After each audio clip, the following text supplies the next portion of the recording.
মা, কি রান্না করেছো আজকে? আজকে রান্না, আজকে তো তুই বললি যে আমি ডিমের মামলেট খাবো, নিয়ে আসলি না।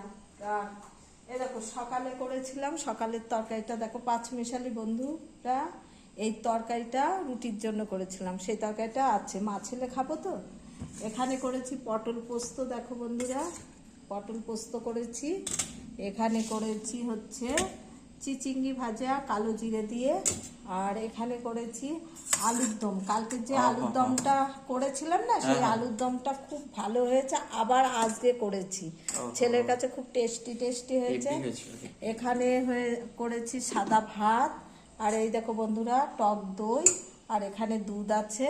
কারণ কি বলো তো, আমাদের কালকে একাদশী গেছে, আজকে আমাকে নিরামিষের, ছেলেকে বলেছিল মাছ খাওয়ার খেতে, ও কিন্তু আমার জন্য নিয়ে আসেনি। ও কিন্তু বলেছিল যে আমি খাবো বন্ধুরা, কিন্তু মা খাবে না বলে ওই জন্য নিয়ে আসেনি। বললো ডিমের মা আমলেট করে, তাও নিয়ে আসলো না। আমার সাথে ও বলে, মুখে বলে কিন্তু করে না। কারণ কি, ও তো জানে যে মা আর আমি একা একা থাকি, মা নিরামিষ খাবে, আমি আঁশ খাবো, ওই জন্য ও করে না।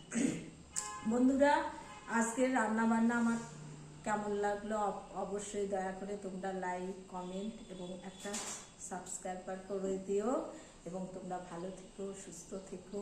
নমস্কার।